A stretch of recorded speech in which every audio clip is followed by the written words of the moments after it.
Dios los bendiga a todos, bienvenidos a la historia bíblica misteriosa en la escuela dominical. Mi nombre es el hermano Denis Feliciano, para los que no me conocen. En este día vamos a continuar pues en el estudio número 24 de que nos toca esta semana, o nos tocaba la semana pasada, y vamos a empezar, después vamos a ir el 25, el 26 de esta semana, ya que queremos acabar el libro, lo que nos queda del libro, para comenzar el otro la próxima semana. Y el título del estudio de escuela dominical del número 24 es Manifestación de la Salvación Universal. Sabemos que la palabra manifestación es relativo a algo pues que se manifiesta, a algo que se conocía de alguna manera u otra, dato por libros o alguien, un comentario que alguien había hecho o historia que las personas habían hecho a través de los tiempos, que se manifiesta de momento, o que mejor dicho, que se aparece de momento y os aparece para cumplir pues su propósito, ¿verdad? Muchas personas pues dicen que se manifestó tal cosa o tal persona. Casi siempre la palabra manifestación pues lo usan en relación con lo sobrenatural, y en este caso pues nosotros que somos pues cristianos evangélicos, que seguimos pues la sana doctrina, pues para nosotros la manifestación, especialmente la manifestación de la salvación universal, pues viene siendo la representación de Jesús mismo, Jesús nuestro Salvador, era Yeshua. Y la base bíblica se encuentra en este día en Isaías capítulo 49 versículos 5 al 13. Los tres objetivos de la clase es: número 1, examinar la naturaleza y carácter de nuestra salvación; número 2, descubrir la inclusividad de la salvación ofrecida por Dios; número 3, afirmar nuestra experiencia de salvación dentro del plan de Dios. El pensamiento central dice: la crisis del pecado universal reclama una salvación de alcance universal. Si el pecado pues es universal, pues tenemos lógicamente, ¿verdad? O mejor dicho, demanda una salvación universal, porque no puede dar no puede haber un pecado universal y una salvación mundial nada más, ¿me entiende? O regional. No se puede. Tiene que ser del mismo alcance para que pueda cubrir hasta más, mucho más del mismo pecado, ¿me entiende? Para que pueda también ser borrado y tapado el pecado de una vez y por todas, ¿me entiende? Hay personas pues que pecan y se creen que ya o no conocen de la salvación o no conocen a Jesús, pues ya creen que con eso pues ya la persona pues murió y que ya la persona pues no tiene remedio. No, la palabra de Dios dice que mientras hay vida hay esperanza, y por lo tanto, si la palabra de Dios me dice eso a mí, tenemos que confiar en el Dios Todopoderoso, que me dice la palabra escrita que tenemos nosotros, la Biblia, de que Jesús pues nos va a salvar. Y si confesamos nuestros pecados y conocemos que Él es Dios y que Él nos viene a salvar a nosotros, pues vamos a ser salvos, ¿me entiendes? Y vamos a ser redimidos y vamos a ser cambiados por la palabra y por los hechos y las experiencias que vamos a tener a través de esa salvación universal, ¿verdad? Y el textuario dice: mirad a mí y sed salvos todos los términos de la tierra, porque yo soy Dios y no hay más. Isaías 45, 22.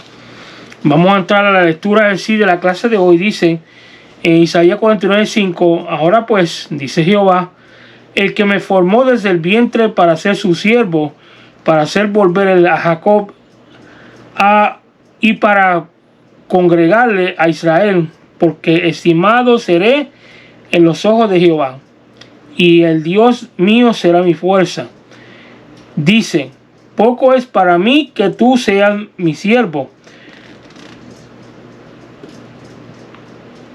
Poco es para mí que tú seas mi siervo, para levantar las tribus de Jacob y para que restaures el remanente de Israel. También te di por luz de las naciones, para que seáis mi salvación hasta lo postrero de la tierra. Así dice y ha dicho Jehová, Redentor de Israel, el santo suyo. Al menospreciado de alma, al abominado de las naciones, y al siervo tiranos verán reyes y se levantarán príncipes y adorarán por Jehová, porque fiel es el Santo de Israel, el cual te escogió.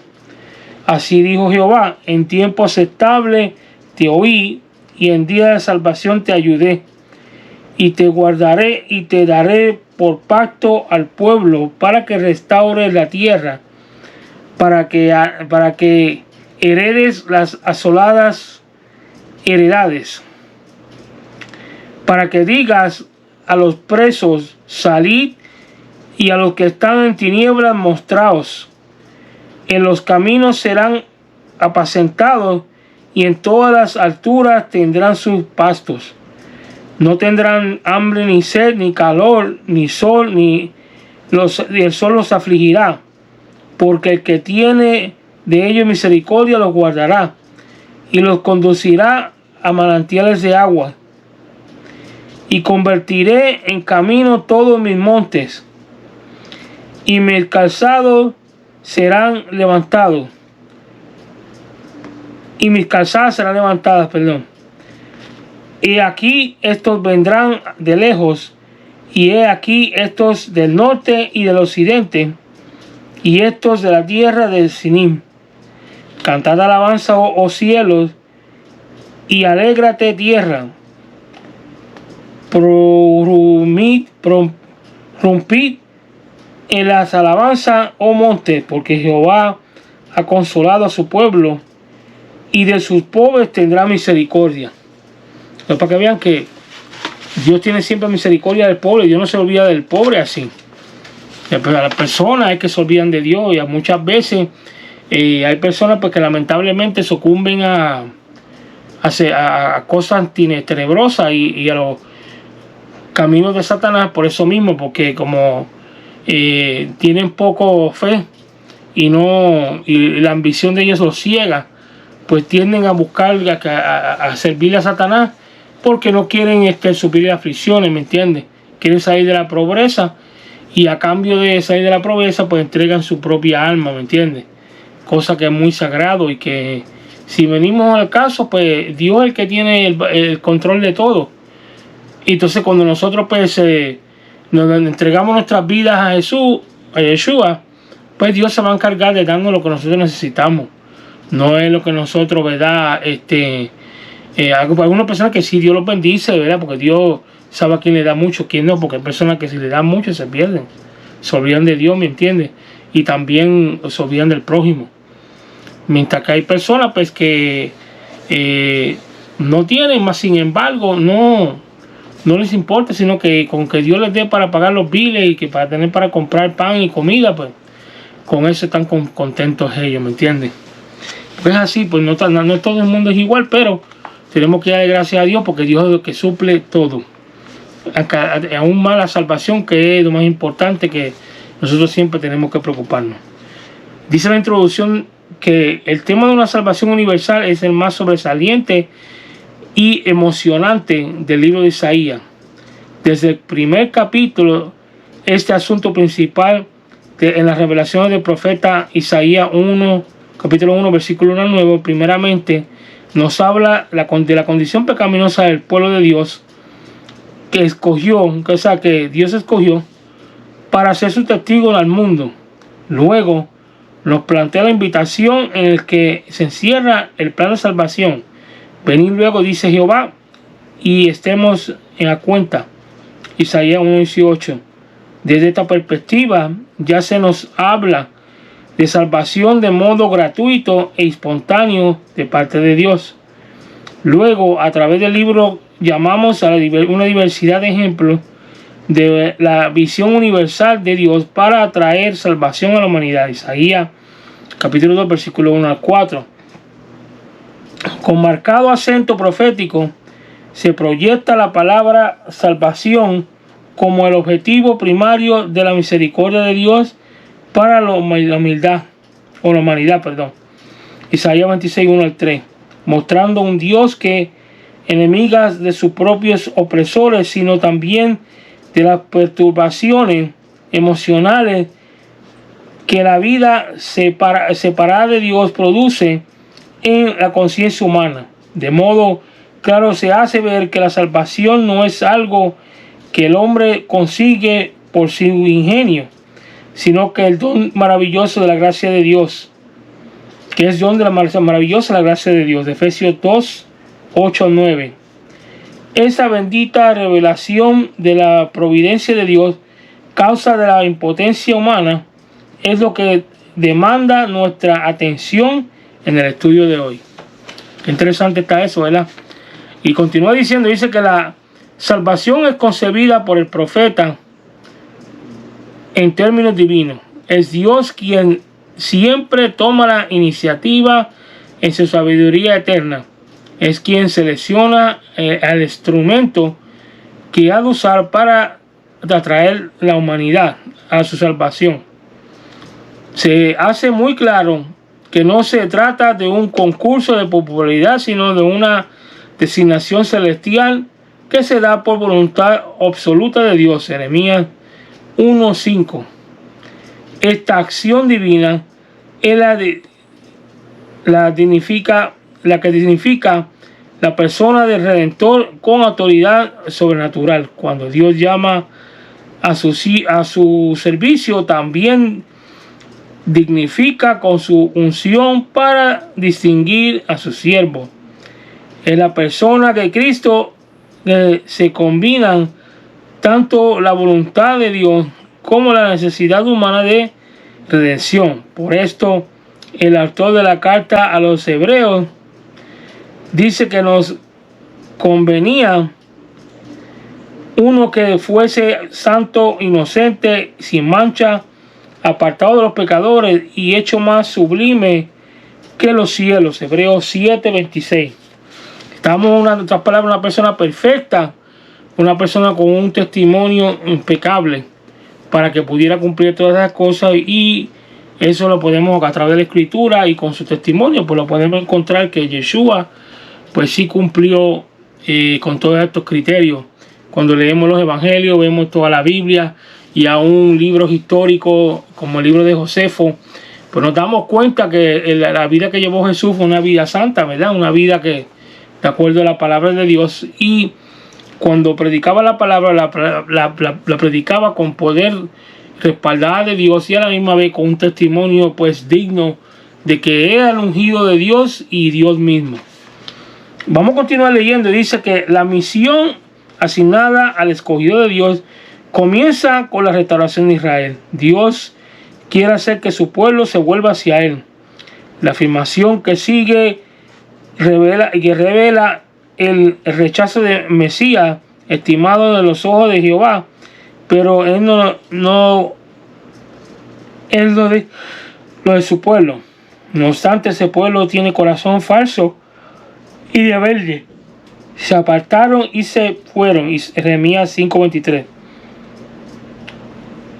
Por esto Dios se adelanta para asegurar a su siervo y que no se desanime por la insensibilidad de su pueblo. Hallamos en el versículo 6 la revelación de la visión de Israel, de la visión, universal, en las palabras. Dice, porque poco es para mí que restaures a Israel.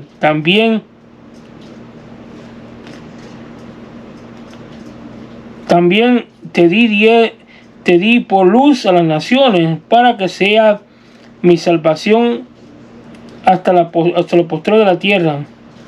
De manera que la salvación no es exclusiva para Israel, sino que para toda la humanidad.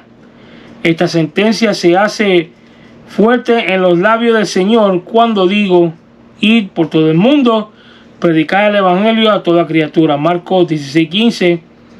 Y es necesario que el evangelio sea predicado ante todas las naciones. Marcos 13:10 ahora. Primera hora 16:15, ahora 13:10. Y esta misión redentora no concluye hasta que la trompeta suene y los redimidos sean arrebatados para estar con el Señor. Ahí que va a terminar pues lo que se llama el tiempo de la gracia, y Dios va a empezar otra vez a trabajar con Israel lo que se llama los primeros 3 años de tribulación y también los 3 años y medio de gran tribulación. 3 años y medio de tribulación y 3 años y medio de gran tribulación. Otra palabra que cambia de mal a peor. Porque esos 7 años no van a ser buenos, no tan solo para el pueblo de Israel, sino también para el mundo entero. Pero ya Dios va a terminar, con una vez que la iglesia se vaya con el Señor, pues ya va a parar de trabajar con los gentiles. Siempre va a haber gente que va a predicar el evangelio, ¿verdad? Pero el enfoque de Dios va a cambiar, no ya a los gentiles, sino otra vez en el pueblo de Israel. Va a continuar a trabajar con ellos. Es otra palabra que va a continuar como los tiempos antiguos, de cuando Jesús estaba aquí y los profetas, para seguir trabajando con el pueblo de Israel y cumplir con las profecías que están en el libro, en las Sagradas Escrituras. Continuamos leyendo. Dice que la salvación no es un acto imposible, sino una exposición.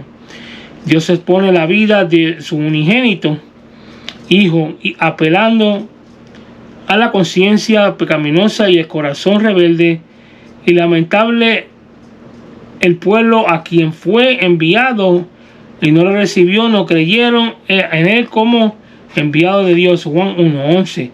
La humillación del Mesías es un precio más alto pagando por la redención humana. No obstante, mientras Israel le escarnece y se sacrifica, entre otros, se levanta conciencia, y fue necesario que esto aconteciese para que nosotros pudiésemos hoy entender, como nos dice el apóstol Pablo, la gracia que nos ha sido dada, 2 Corintios 9. Ahora bien, la humillación del Redentor demanda la nuestra ante el reconocimiento de la eficacia de su sacrificio para nuestra redención. Continuamos leyendo. Dice que tenemos una consideración de las afirmaciones que hace Dios a su escogido, y la cual es la intervención divina en este proceso redentor.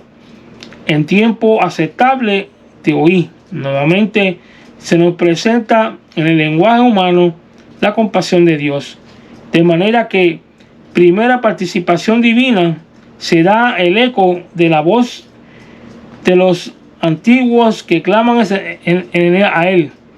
Véase el Salmo 34:6. A esto siguen 3 tiempos de acción divina. Número 1, te ayude. Número 2, te guardaré. Número 1, te ayudé. Número 2, te guardaré. Y número 3, te daré por pacto.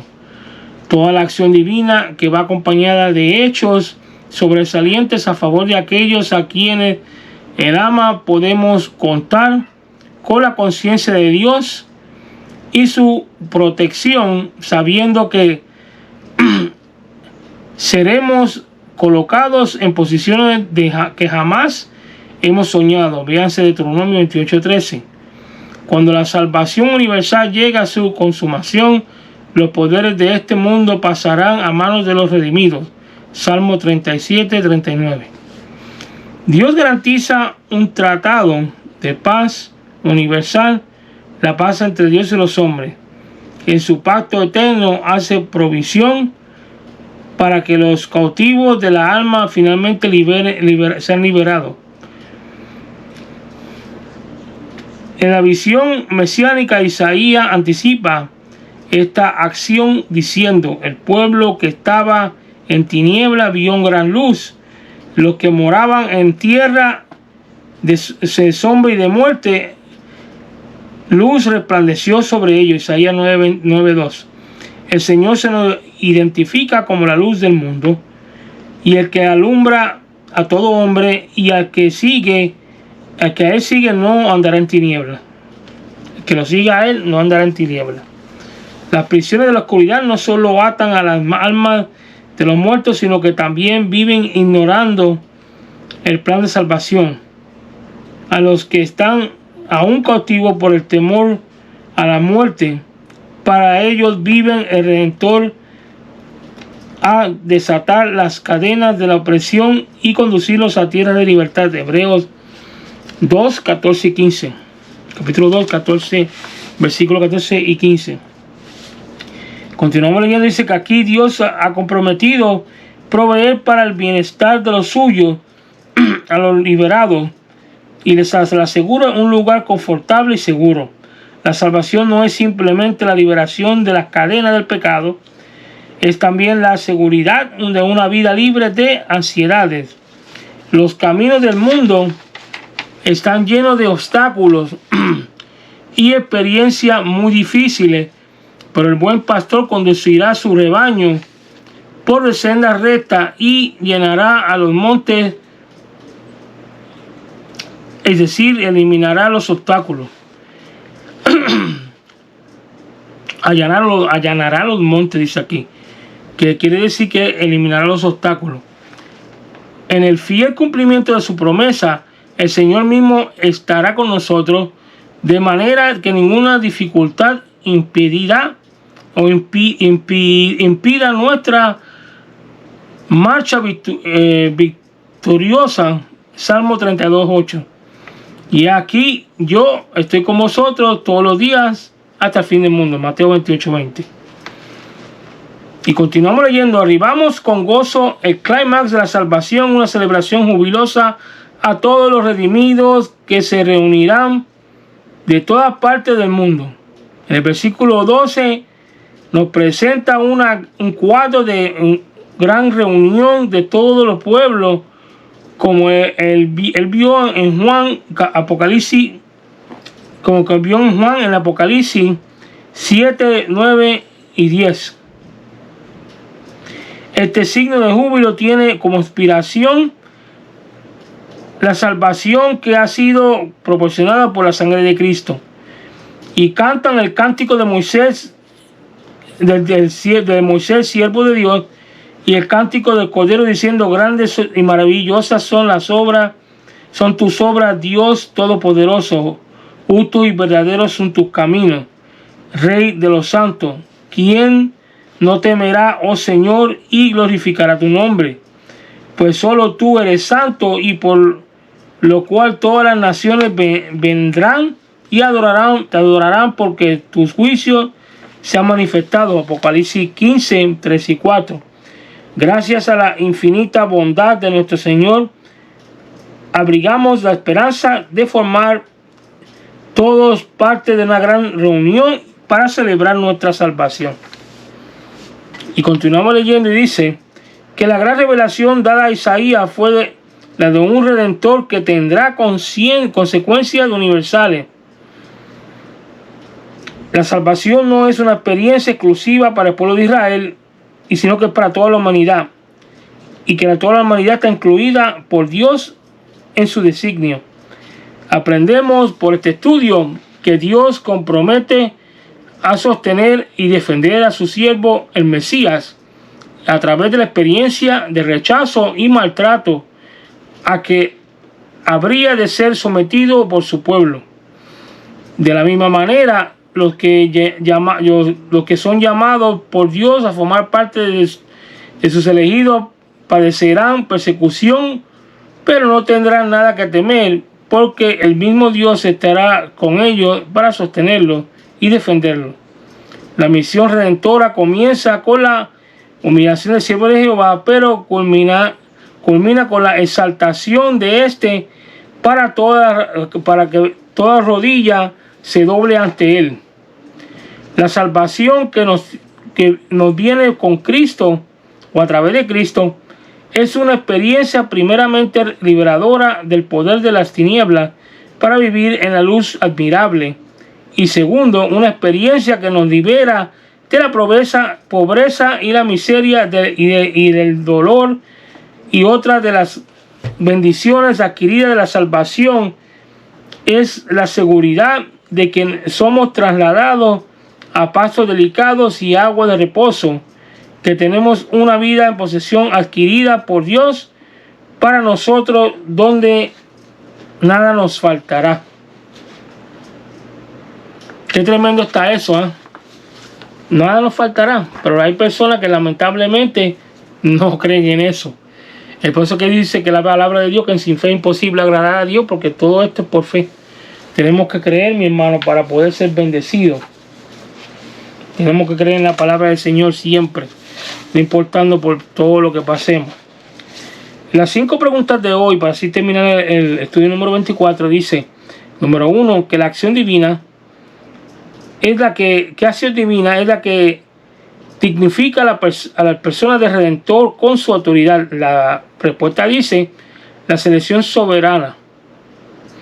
La segunda pregunta dice que después de los llamamientos divinos, ¿cuál es la segunda acción de Dios que también significa que es dignificada a su siervo? Y la respuesta dice que es unción. La tercera pregunta dice, ¿cuál es el precio más alto pagado por la redención humana?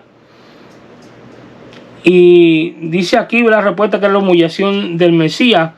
Pero si vamos a agregar aquí, el precio más alto es la entrega de la vida del Mesías, ¿verdad?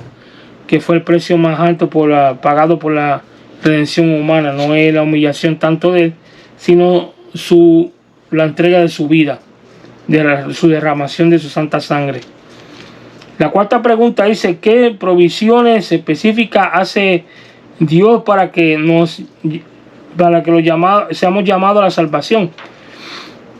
Y la respuesta dice que le asegura sostén, dirección y un tránsito libre de obstáculos. La última pregunta, la 5, dice, ¿cuál será el clímax de la salvación? Y la respuesta dice que es una celebración jubilosa de todos los redimidos que se reunirán de todas partes del mundo y de todos los tiempos que han existido desde la fundación del mundo hasta ahora. Y especialmente los pueblos los que vinieron el tiempo de Jesús hasta ahora, que siguieron lo que viene siendo el tiempo de la iglesia.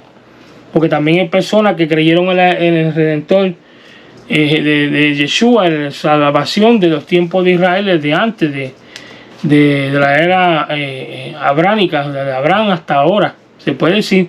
Y esas personas pues también van a estar ahí, porque creyeron en el Mesías. Todas las personas que creen en Jesús, porque la palabra dice que el que crea en Jesús será salvo. Pero tenemos que pagar un precio para que nosotros podamos estar ahí también y podamos dar testimonio también al mundo, pues que le servimos a Dios verdadero. Hasta aquí esta clase, Dios me los bendiga, Dios me los guarde. Estaremos pronto con la clase número 25, que está bastante interesante también. Por favor, les pido que se inscriba, que le dé like, se suscriba y comparta este video para que sigan seguir espaciando la escuela dominical y a la vez también historia bíblica misteriosa. Que Dios me los guarde y nos vemos muy pronto en el estudio número 25. Shalom, bye.